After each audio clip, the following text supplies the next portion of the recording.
est-ce que vous utilisez des sex toys?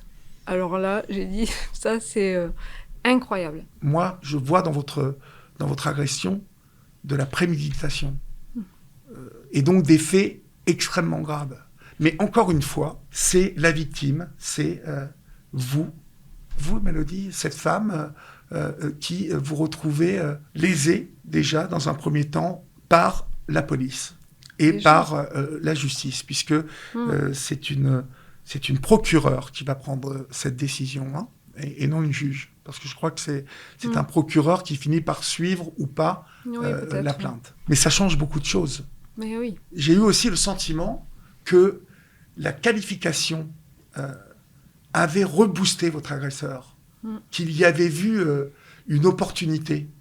Et d'ailleurs, ça va se traduire après, parce que vous allez nous raconter comment, tout à coup, cet homme qui vous avait violé, qui écrit à votre mari « Je suis impardonnable, presque désolé », qui, pendant une demi-heure, vous dit « On n'en parle pas, s'il te plaît », et tout, qui sait ce qu'il a fait. Il va changer complètement d'attitude. Oui.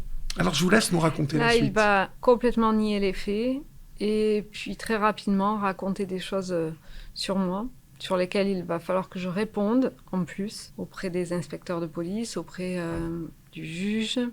Parce qu'il se passe quoi, en fait? Là, à partir de la plainte va être instruite. Ouais, donc, vous êtes convoqué à la police pour... Il y a une instruction qui est faite, et donc, moi, on me demande de désigner 4 personnes à interroger de mon entourage pour me faire un profil. Et puis, lui aussi, certainement. Et puis, il est réauditionné, et là, il va raconter que sa compagne aussi raconte ça aussi lors d'une des auditions, que je prends de la drogue, des extasies, et que... quand je suis arrivée là-bas à la mer, j'en aurais proposé à tout le monde, enfants y compris. Et voilà, que je suis une nymphomane dégénérée, que je lance des procès à tout va, que j'ai trompé mon mari, enfin voilà, tout un tas de choses sur lesquelles il va falloir que je réponde. Jusqu'à qu'on me pose la question même, est-ce que vous utilisez des sex toys? Alors là, j'ai dit, ça c'est incroyable. En fait, je me dis... je suis peut-être une délinquante, finalement, mais est-ce que ça justifie, pour autant, cet acte?